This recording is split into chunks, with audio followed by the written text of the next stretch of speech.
بسم الله الرحمن الرحيم الحمد لله نحمده ونستعينه ونستغفره ونعوذ بالله من شرور أنفسنا ومن سيئات أعمالنا من يهده الله فلا مضل له ومن يضلل فلا هادي له وأشهد أن لا إله إلا الله وحده لا شريك له وأشهد أن محمدا عبده ورسوله أما بعد فإن أحسن الكلام كلام الله وخير الهدى هدى محمد صلى الله عليه وسلم وإن شر الأمور محدثاتها وكل محدثة بدعة وكل بدعة ضلالة وكل ضلالة في النار.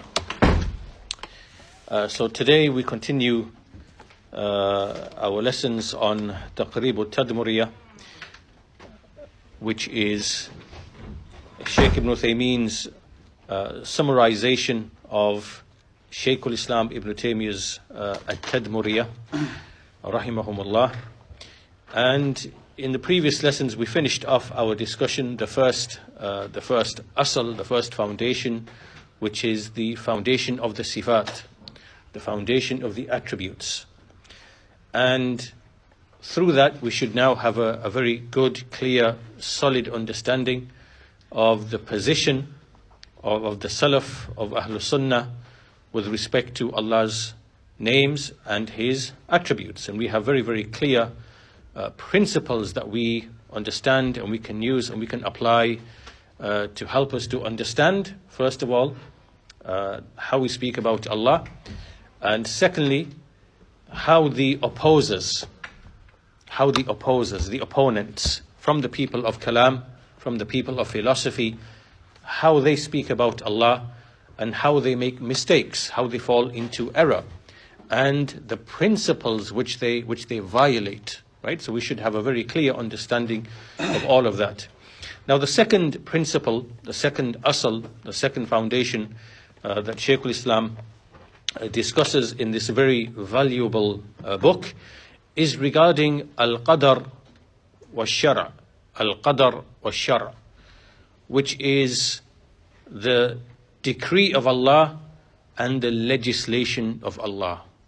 The decree of Allah and the legislation of Allah. And all of these things are connected. All of these things are connected. There's a connection in all of these things. So we spoke about the names and attributes of Allah subhanahu wa ta'ala. And when we reflect upon Allah's names, we see that there are some of the names of Allah that relate to His majesty, His greatness, names which show His, for example, Al-Majid, the praiseworthy, Al-Quddus, the one who is sanctified, As-Salam, the one who is remote and free from any faults and blemishes. Names which are like this: Al-Aziz, Al-Azim, the mighty. And there are some names which relate to Allah's actions. Allah is Al-Khaliq, Al-Khallaq, the creator, Al-Razaq, the provider, Al-Mudabbir, the control of all of the affairs. And these affairs relate to His creation. Right? So these are the names and the attributes of Allah. And from those names and attributes are those which relate to His uluhiyyah, His right to be worshipped, right? Which indicate His greatness. Like we said, Al-Azim, Al-Quddus, As-Salam, and Al-Majid, Al-Azim, right? Names of this nature. And then we have names which Al-Hayy, for example, the ever-living. Then there are names which relate to His Rububiyyah, Al-Qayyum, Al-Khallaq, Al-Khaliq, Al-Mudabbir, Al-Razaq, and so on and so forth. Right? This is Allah creating, providing, controlling, regulating, owning, and so on and so forth. And so these are related to His creation, what He creates. So from here, from those names, we now come to the creation of Allah, what Allah creates, and what Allah has determined, what He has decreed. And this brings us to Al-Qadr. Al-Qadr. Right? Al-Qadr is what Allah has decreed, what He has determined, what He has created, what He knows of what He created. Right? So we are now entering into the realm of Al-Qadr, because this is all connected to the names and the attributes of Allah subhanahu wa ta'ala. And then in turn, if Allah Azza wa Jal is the one who created everything, He's the one who created everything, and He gave everything its form, its property, and He determined all things for all things. Just to give you an example, Allah Azza wa Jal has created water. Allah has created water. And then He put properties in water. It is pure and it is purifying. Right? And so, on top of what He created, then He also legislated. So Allah has then legislated certain things on the basis of what He has created. So by way of example, when we perform the salah, when we perform the prayer, then a prior condition is that we must be in a state of purification. And in order to purify ourselves, there is water, which Allah created and decreed to have certain properties. Right? And then through this example, we can then give, literally there would be thousands of other examples, right, where the legislation of Allah is on the basis of things that Allah created, and He gave them certain properties. Right? So another example is marriage. He created the male and He created the female. And He made that to be the means through which mankind reproduces and procreates. And through that, He made the ties of kinship and lineage. And through that, He made it the basis for inheritance and property rights, right? And transfer of property. So Allah created in whichever way He wished, in accordance with His wisdom, and then He legislated on top of what He created, because He knows best what He created. And then some things He made to be good and wholesome and pure, al-tayyib, wholesome, pure. Other things He made to be khabith, to be vile, to be impure, and to be evil or to be harmful, where the harm is greater than the good. Right? He determined all these things for certain wisdoms. And then on the basis of that, He legislated. He made legislation. So therefore, what we want to start off with is to be able to see the connection between the Tawheed of Allah subhanahu wa ta'ala, the Tawheed of Allah, which is names and attributes, and Allah's Rububiyyah and Uluhiyyah, but specifically His Rububiyyah. And within Allah's names and attributes, we can see names that relate to His Rububiyyah, the creator, the provider, the controller, the regulator, the owner, the one who guides, the one who misguides, and so on and so forth. And that is connected to what He creates. And Allah creates whatever He wills. And He puts in His creation whatever He wills. And He gives properties to things in accordance to whatever He wills. So that's why we see elements which have properties, the air, the wind, the water, the heat, the fire. They all have distinct properties. And likewise, He created of creatures, and He created of plants, and He created of many, many things, all of which He tied together to enable life, and in turn to enable worship, ibadah. And so He is the one who then legislated on top of what He created, the best legislation, right? The guidance for mankind, which has truth, and which has justice, and which has wisdom. So we have to make that connection between the Tawheed of Allah and the Qadr of Allah, the decree of Allah, what Allah creates, decrees, and the legislation of Allah, the shara' of Allah subhanahu wa ta'ala. Right? Tawheed, qadar, shara'. Tawheed, creation, legislation. The oneness of Allah, what Allah creates, His rububiyyah, and Allah's legislation, what He legislates for His servants. These things, we see that mankind has, so for example, amongst mankind are those who believe that there is a creator, but they believe that once the creator created, he abandoned his creation and made no communication or conveyed nothing to his creation. And so therefore there is no such thing as revealed religion. There's no such thing as revealed religion. There's no such thing as organized religion, to use their words, right? These people are what we call deists. Deists. They are the deists. They believe that there's a creator, but they don't believe in organized, or what they call organized religion. Right? They don't believe there are books, or there are messengers, or that there's a religion. Right? And that this, that the creator has no connection, with his creation after he created. And this is the most ridiculous and false of assertions. But so the point being that they deny the legislation, ash-shara'. They deny the legislation, right?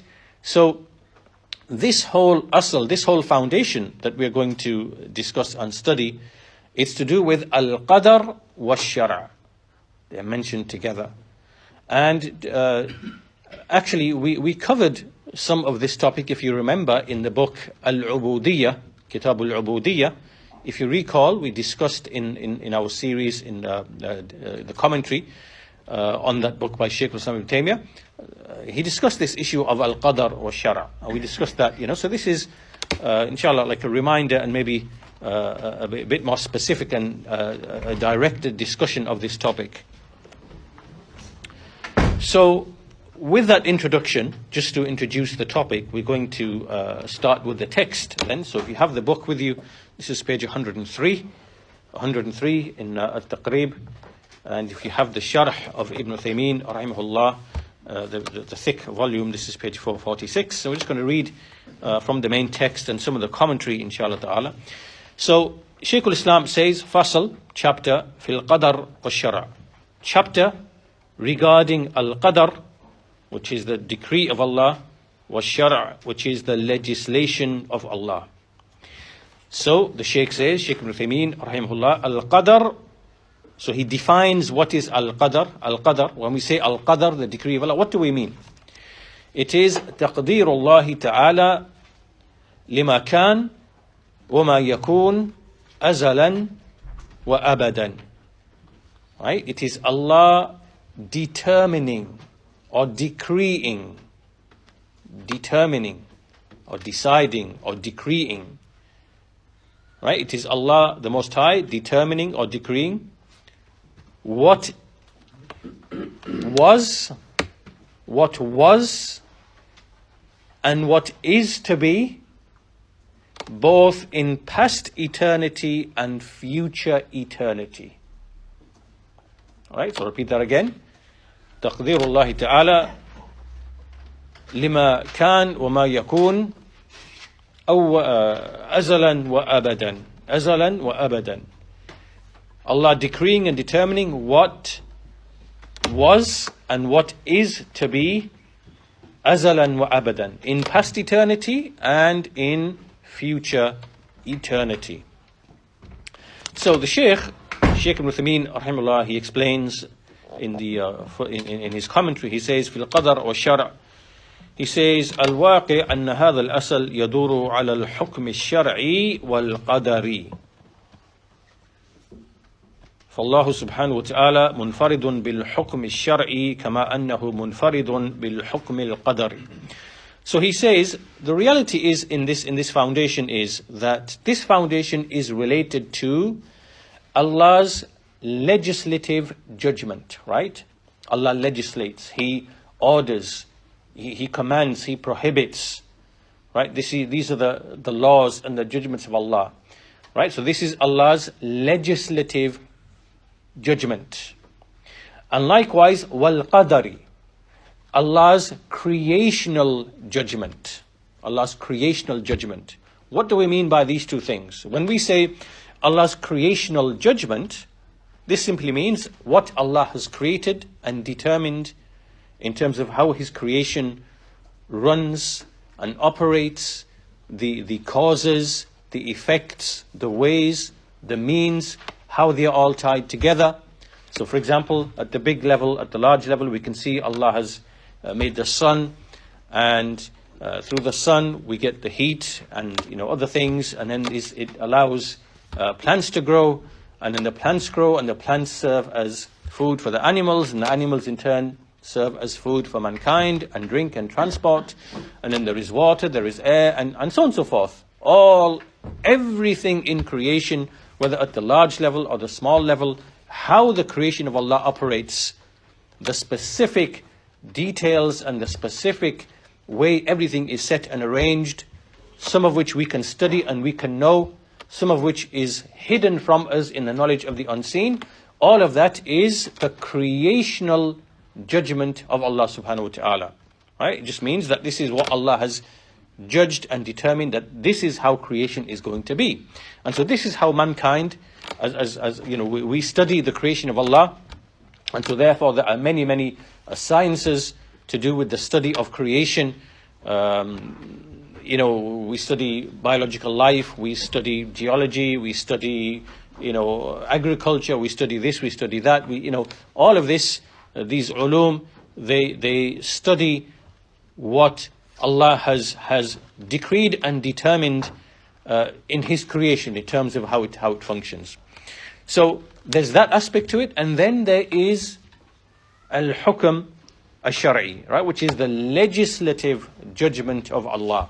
So this now refers to whatever Allah has sent by way of the prophets and messengers and the law that He has sent down, the law that He has revealed. And so this now determines the behavior of mankind, right? How they worship Allah, what is halal, what is haram, what they should eat, what they should not eat, issues to do with dealings, relationships, marriage, divorce, inheritance, and so on and so forth, right? This is the legislation of Allah subhanahu wa ta'ala. So we have to be clear that Allah is unique and singled out in both of these two things. So to Allah belongs the creational judgment. To Allah belongs the creational judgment, meaning that there is no creator or determiner of the creational affairs except Allah. Allah is the one who created everything. He is powerful over everything. He tied the causes with their effects. He determined the property of everything, of water, of air, of fire, right? He and biological life, how it functions, right? Allah is unique in that respect. And similarly, Allah is unique in legislating. And so this is the important thing that we have to understand, that whereas most of mankind might agree that Allah is singled out in the creational judgment, then many amongst mankind do not accept that Allah is singled out in His legislative judgment, that He alone has the right to judge and to decide how mankind should behave and the law that they should follow. So the Shaykh, he goes on and he says, وَكُلُّ النَّاسِ فالله سبحانه وتعالى منفرد بالحكم الشرعي كما أنه منفرد بالحكم القدري. So Allah is singled out in the legislative judgment just like He is singled out in the creational judgment. وكل الناس حتى الكفار وكل الناس حتى الكفار يعلمون أن المقدر هو الله عز وجل لا أحد ينكر ذلك. All of mankind, until even the people of disbelief, they know, they have knowledge that Al-Muqaddir, the one who determined and decreed everything, It is Allah Azza wa Jal. There's no one who really denies that. فَكُلُّ مَنْ يُؤْمِنْ بِالرَّبِّ يُؤْمِنُ بِأَنَّهُ هُوَ الْمُقَدِّرُ. So everyone who believes in a Lord, then he believes that Allah is the Muqaddir. Right? So this is agreed upon by all of mankind. Until even this whole issue of the disbelievers, and amongst them are those who believe in a Lord and a Creator. They don't dispute that Allah is Al-Muqaddir. And the argument against them, as we've discussed previously, is the issue here, and we are speaking here specifically about, so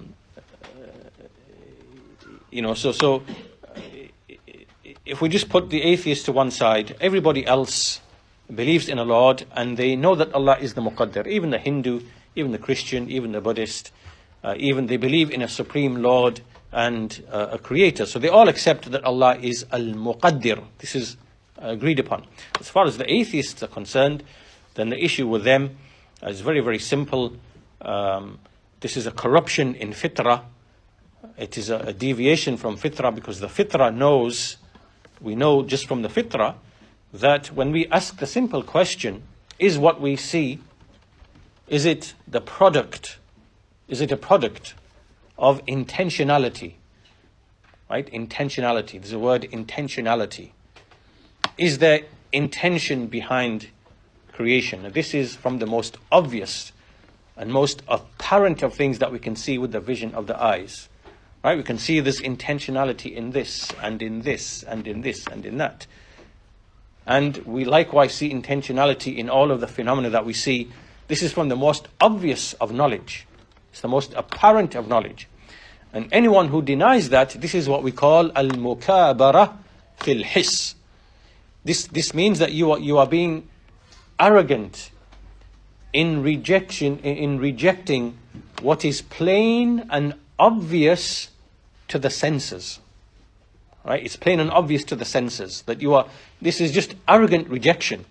This has nothing to do with evidence. When you see, for example, the honeybee and how it produces honey, and the cow when it produces milk, and when you see all the different things which are for the benefit of mankind, and you see one water producing different vegetation and fruit for the benefit of mankind, and so many other things collectively, that together it is just a sign of madness and foolishness for you to deny that there is intentionality in all of this, right? So you can either say intentionality as a single word, or you can say choice with intent.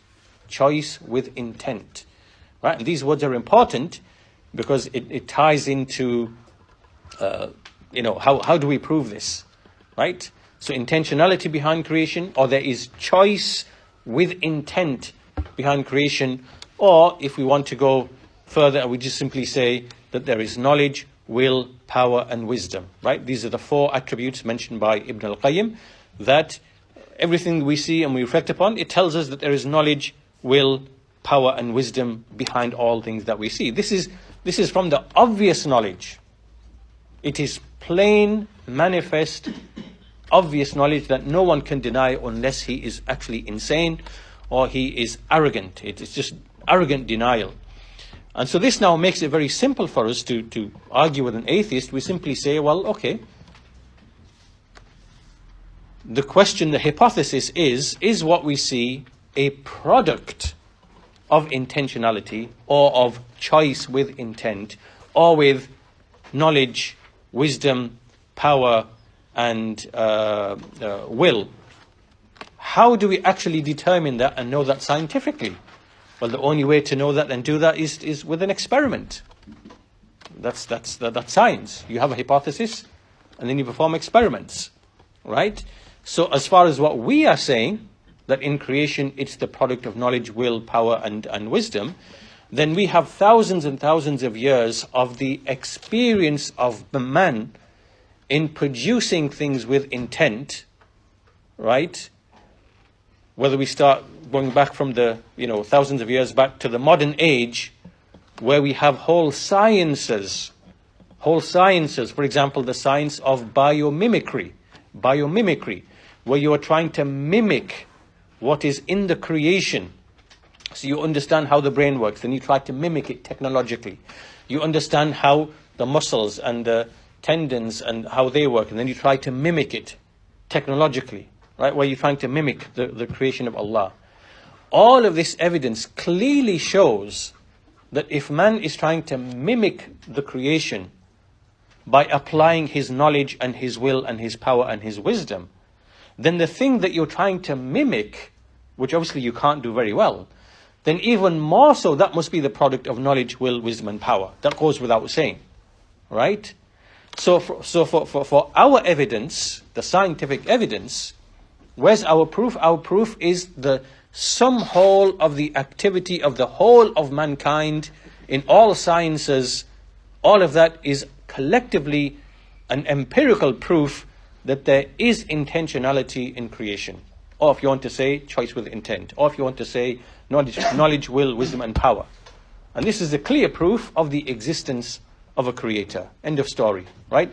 So now we want you to prove with the scientific method. Show us an experiment now. Do an experiment where, somehow automatically by itself you get life from non-life, or you get, a type of code that develops, which codes for proteins and things like that. You do it. You do an experiment in your lab using just randomness. Let's see you do it then. You can't do it, and you've tried for decades and decades, and this is not true, and you know that unless you apply intelligence and knowledge and intent, right, and you design experiments on purpose to produce, whether it's amino acids or whether it's basic building blocks, nucleic acids or whatever, you did that with knowledge, will, intent, forethought, right? So that's why the atheist is the dumbest of all of the types of people who have a religion. He's the most stupid and the most foolish, and also the most arrogant. And that's why the atheist is just really a sophisticated nature worshipper. That's all he is. He's taken the attributes that belong to Allah subhanahu wa ta'ala. These attributes belong to Allah: knowledge, will, wisdom, power, right? Which is, evidenced by the creation. And then being stuck and knowing this is a fact, all he's done is just take those attributes and put them back into the very thing that was a product of those attributes. Right? So now nature and matter, it is, it has intention. It has the ability to self-organize. It has the ability to self-create. It's, that's all the atheist is, a sophisticated sophisticated nature worshipper.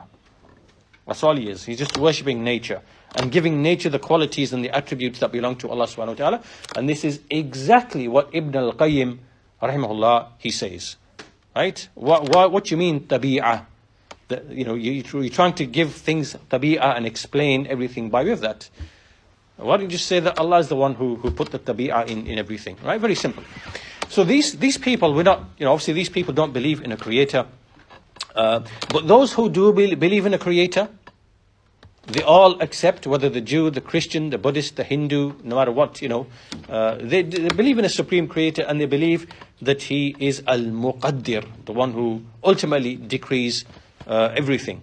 However, لكن في الشرع ليس كل الناس مؤمن بذلك فإن البشر لهم قوانين خارجة عن حكم الله فلم يفرض الله تعالى بالحكم الشرعي وإن أفردوه بالحكم القدري. So he says, however, not all of the people believe in the legislation, right? In the legislation of Allah. Because we see amongst mankind, we see all of mankind, different factions, they have their own kind of laws and their rules, their qawaneen. These are outside of the legislation of Allah, the judgment of Allah. Alright, so you see, for example, the Yahud, they have their legislation, which is really, it is something which is muharraf and mubaddal. Right? It is altered and changed and it is away from the legislation of Musa alayhi salam. Right? And likewise the Nasara, and likewise you have the modernists and the secularists and those people who want to separate religion from the state. They have their own legislation. So all of mankind, then you have the people who follow their customs of their forefathers, right? You have many places in certain, places in Africa and in villages and other places where they just follow the taqaleed, the customs that they've been following of their ancestors, and they judge according to those customs. So they have all of these qawaneen which are other than the legislation of Allah. So therefore the point being, even though they might single him out in the creational judgment, they do not single him out in the legislative judgment. And so therefore, when we are speaking about this principle, fil qadar wa shara, regarding the legislation, the creation or the decree and the legislation, they are both together. So the Shaykh says, فَنَقُولُ هذا الأصل يتضمن الإيمان بالقدر والشرع وإفراد الله تعالى به أي بالقدر والشرع فهو المشرع كما أنه المقدر. So we say that this principle comprises both having iman in al-qadr, in Allah's decree, and in ash-shara, in Allah's legislation, and to single out Allah the Exalted in this issue of the legislation, in both of them, right? In the decree and in the legislation. Because Allah is al-musharri', the one who legislates, just as He is al-muqaddir, the one who determines and decrees. And so the Shaykh says, وَلِهَذَا يُمْكِنْ أَن نَقُولْ عن هذا الأصل في عبارة ثانية. So it's possible for us to rephrase this principle by using a second statement, which is to say, إفراد الله تعالى بالحكم الكوني والحكم الشرعي. So if we were to put this phrase in a bit more detail, then we could say that this foundation, is to single out Allah the Exalted with the creational judgment and the legislative judgment. This is what this asl is basically about. So, because it comprises iman in al-qadr and iman in the legislation. Okay, so this is just the commentary on just the title of this principle, fil qadr wa shara. So after this, the Shaykh rahimahullah, he said al-qadr, he defines what is al-qadr. Al-qadr تقدير الله تعالى لما كان وما يكون أزلا وأبدا. Al-Qadr is the determination or the decree of Allah the Exalted for what has been and what is to be, both in past eternity and future eternity. So the Shaykh says that in the Arabic language,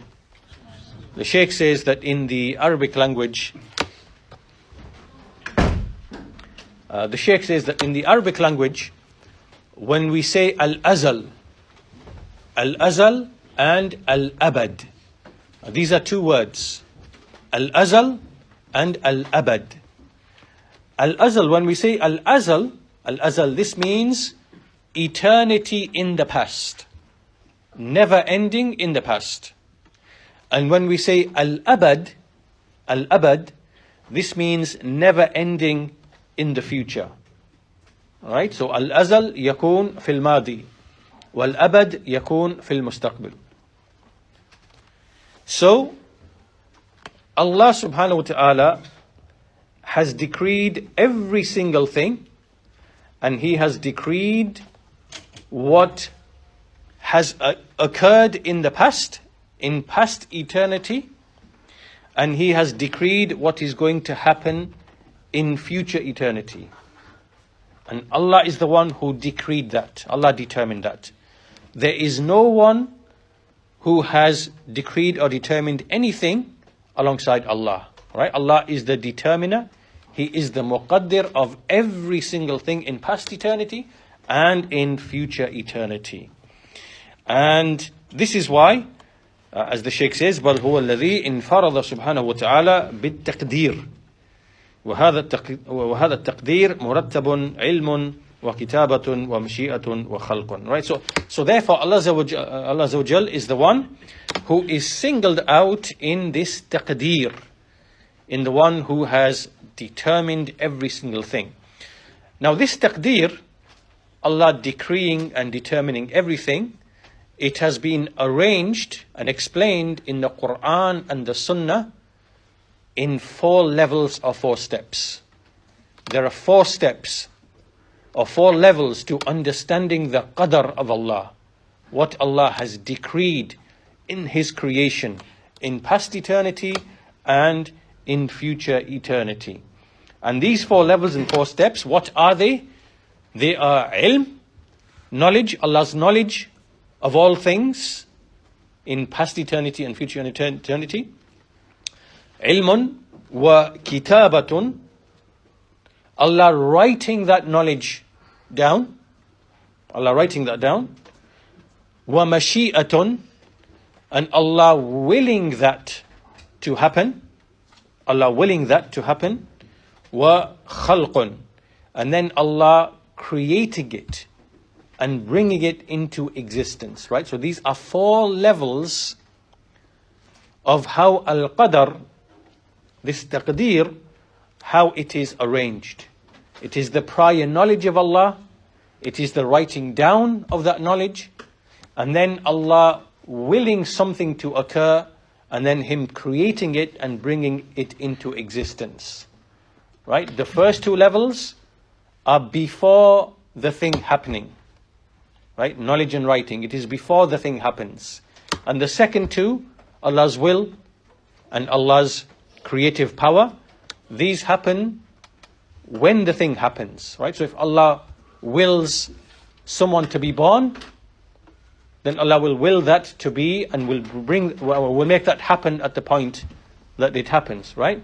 So these are the 4 levels of taqdeer, of Allah decreeing and determining everything. After this definition, so now we know what al-qadr means, right? Al-qadr means Allah determining everything in terms of what has happened in the past and what is going to be both in past eternity and future eternity. Nothing is outside the qadr of Allah subhanahu wa ta'ala. Nothing happens outside of Allah's knowledge, His will, and His creative power. Right? So we have to begin with this very important, huge foundation. Nothing happens outside of Allah's knowledge, will, and creative power. Then, the Shaykh goes on to say, وَالْإِيمَانُ بِالْقَدَرِ, belief in al-qadr, أحد أركان الإيمان الستة. It is one of the 6 pillars of Iman, which the Messenger sallallahu alaihi wasallam explained to Jibreel alayhi salam when he asked him about Iman. When Jibreel came and said to the Messenger of Allah, inform me, tell me about Iman. The Messenger of Allah, he said, أن تؤمن بالله وملائكته وكتبه ورسله واليوم الآخر وتؤمن بالقدر خيره وشره. That you believe in Allah, His angels, His books, His messengers, the last day, and that you believe in al-qadr, it's good and it's evil. It's good and it's evil. وَالْإِيمَانُ بِالْقَدْرِ وَالشَّرْعِ مِنْ تَمَامِ الْإِيمَانِ بِرُبُوبِيَّةِ اللَّهِ تَعَالَى. So to believe in al-qadr and in the legislation in ash-shar', it is from the perfection of Iman in Allah's rububiyyah. Right? So for us to believe in Allah's qadr, that He decreed everything and nothing is outside of His al-qadr, and that Allah is the one who legislated the law, Allah is the one who legislates.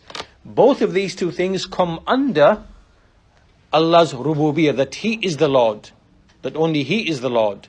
And it is from the perfection of our Iman to believe in these things. Right? To believe in these things.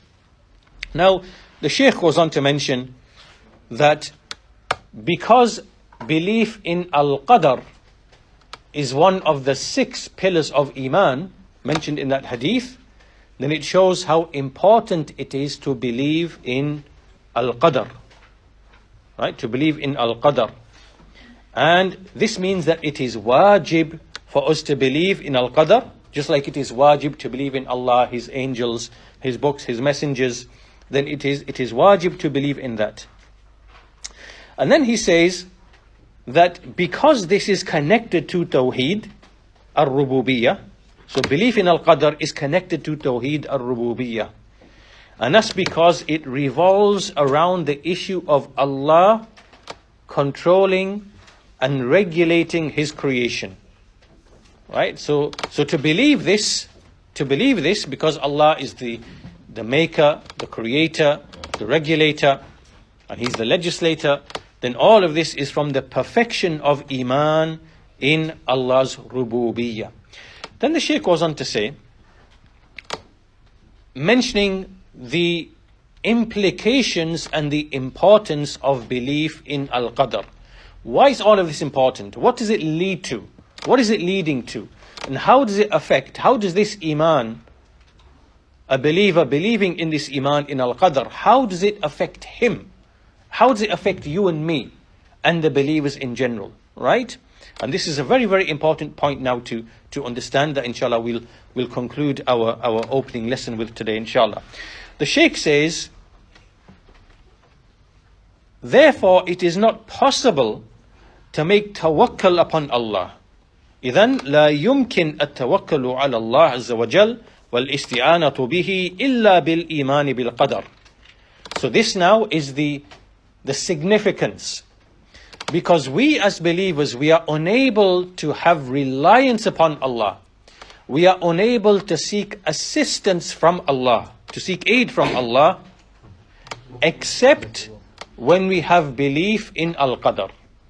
So this now is the benefit of believing in Al-Qadr, because when we believe in Al-Qadr, that Allah, to Him is the creational decree, judgment, that Allah creates all things, He's created causes and their effects, and He's tied them together, then we take these means, we use the ways and means in terms of what Allah has created, and then we rely upon Allah for the effect, right, for the outcome. So we are able to have tawakkul in Allah. We are able to seek aid by way of Allah. We make dua to Allah with isti'anah. And we are unable to live a happy, fulfilling life, as the Shaykh says, وَلَا تَكُونُ الْحَيَاةِ سَعِيدَةٌ إِلَّا بِالْإِيمَانِ بِالْقَدَرِ.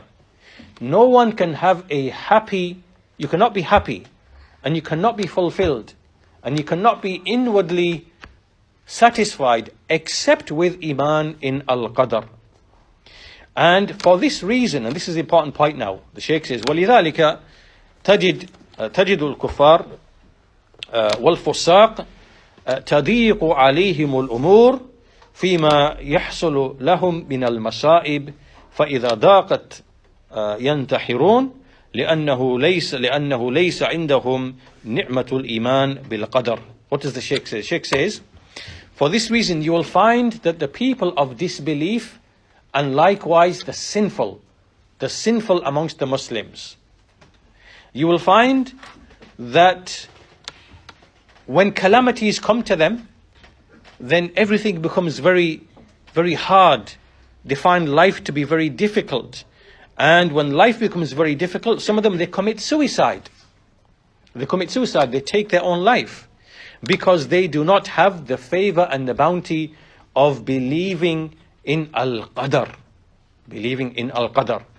So here, this is something extremely important, that belief in Al-Qadr isn't just a thing that we believe in.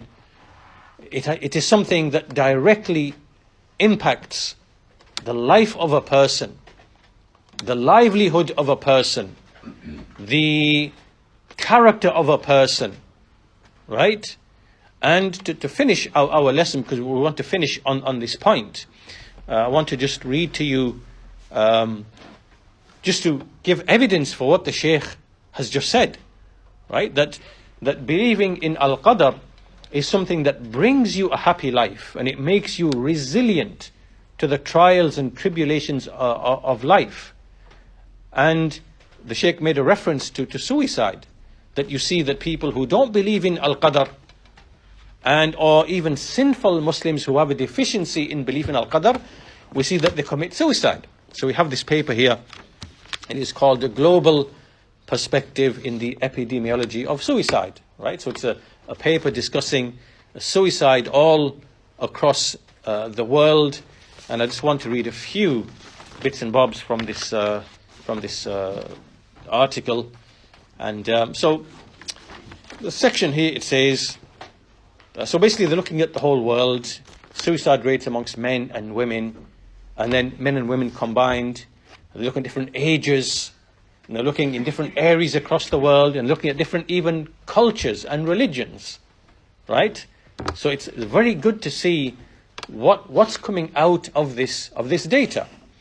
And so at one point they say the highest suicide rates for both men and women are found in Europe, more particularly in Eastern Europe, in a group of countries that share similar historical and socio-cultural characteristics, such as Estonia, Latvia, Lithuania, and to a lesser degree, Finland, Hungary, and the Russian Federation.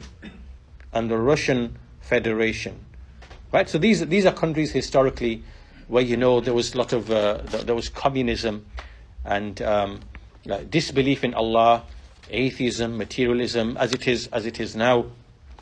And then they continue to say in another place, also, according to the WHO regional distribution, the lowest rates as a whole are found in the Eastern Mediterranean region, which comprises mostly countries that follow Islamic traditions. Right? Islamic traditions. And then we see over the page, we see in a section called Absolute Numbers of Suicide, it says here, given the size of their population, almost 30% of all cases of suicide worldwide are committed in China and India alone. Right? So these are communists, atheists, and mushriks, polytheists, idol worshippers. Right? So either you have atheism, an ocean of atheism in China, or you have an ocean of shirk in India. So almost 30% of all suicides are actually in these two nations of atheism and shirk. And then we see suicide and cultural factors, the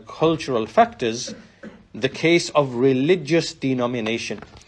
And they say here, a comparison of suicide rates according to the prevalent religious denomination in countries brings to light a most remarkable difference between countries of Islam and countries of any other prevailing religion.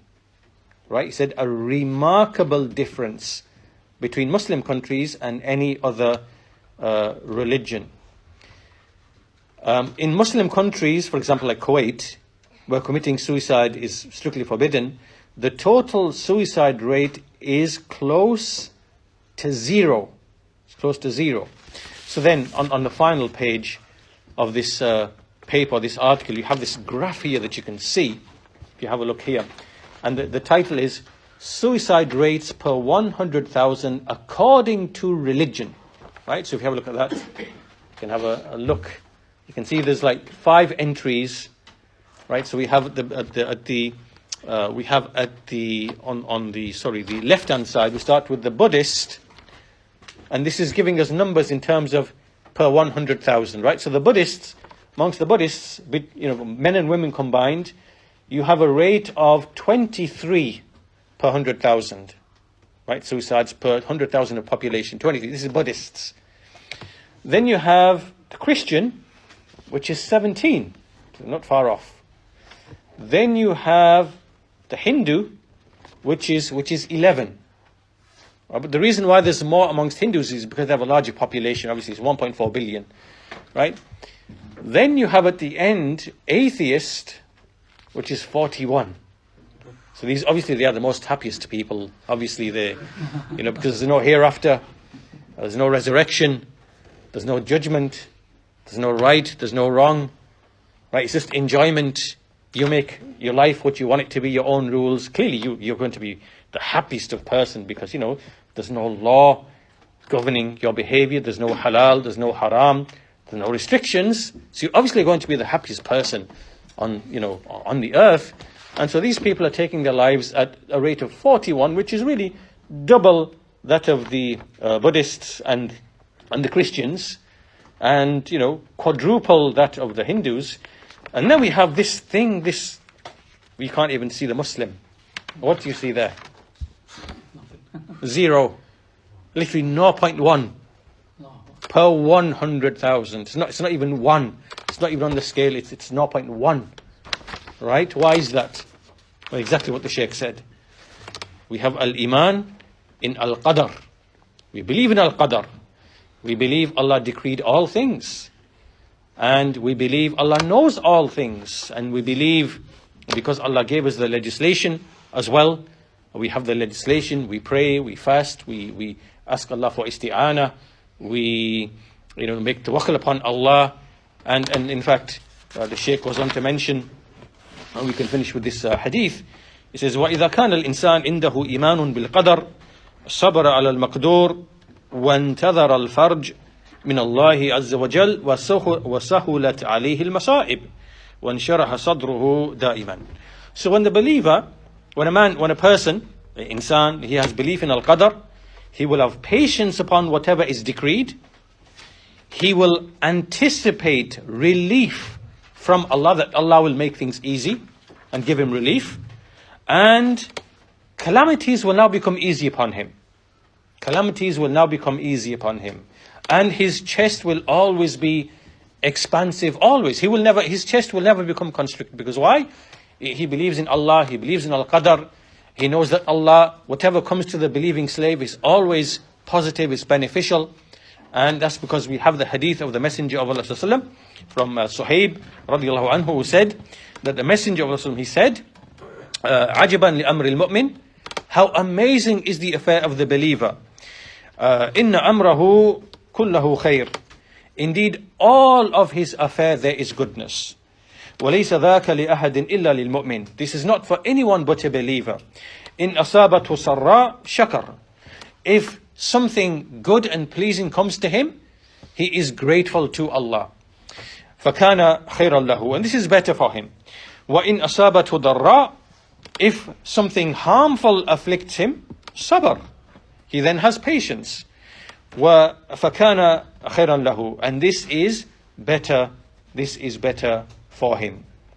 Right? So, from all of this, we see the benefit of believing in believing in Al-Qadr.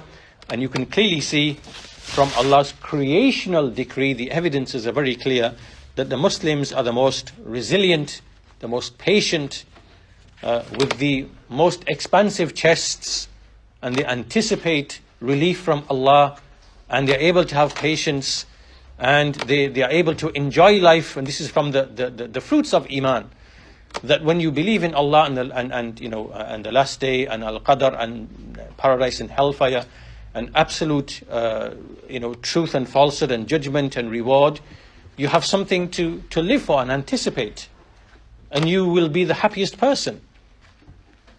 And conversely, when you believe in nothing and you disbelieve in the hereafter and in absolute truth, and you want to make up your own law and your own rules, and you follow your passions and desires and follow your own philosophies and whatever, yes, you'll get worldly enjoyment, but really there's no satisfaction in the heart. Right? There isn't any satisfaction in the heart. And that's why these people, they can go through the whole of life, engage in everything, have all the money, drink, women, cars, palaces, mansions, holidays, everything, yet they are empty inside. right? There's no satisfaction because there's no dhikr of Allah subhanahu wa ta'ala. So this then is from the greatest fruits of al-imanu bil-qadr, right? But in this principle, we want to connect al-qadr with ash-shara', with legislation. And we are going to look at the people who fell into misguidance in these issues, right? So remember, in the sifat, in the attributes, what did we do? We looked at the foundations first, then we looked at the philosophers, the Jahmiyyah, the Mu'tazila, the Ash'aris, Maturidis, and how they all deviated. We're going to do the same thing with this principle of al-qadr and ash-shara'. So we as people of Tawheed and the Sunnah, we believe that these are inseparable. You can't separate these two things. If you believe in al-qadr, you have to believe that Allah is in His legislation. And there's no contradiction between these two things, right? But there are some people who went astray, right? In al-qadr and likewise in ash-shara'. And so these are the things which are ahead of us in the lessons to follow, inshallah ta'ala. We're going to, first of all, establish the foundations. What are the levels of al-qadr? Al-ilm, wal-kitaba, wal-mashi'a, wal-khalq. Once we've got that foundation, then we're going to look at, combining al-qadr with ash-shara', and then look at the groups who went astray. Those who reject the asbab, those who exaggerate in the asbab, those who deny the creational asbab, and those who deny the legislative asbab, right? We'll be looking at all these groups, inshallah ta'ala. So with that, we can bring our first lesson to a close. So this is, to keep the numbering in order, this is the first lesson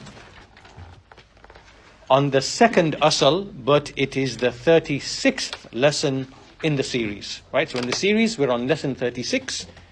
But this is the first lesson on the topic of al-qadr. So we'll stick to that system of numbering, inshallah, for the rest of the series. So with that, we'll conclude. Walhamdulillahi Rabbil Alameen. Wa sallallahu ala nabiyyina Muhammad wa ala alihi wa sahbihi ajma'in.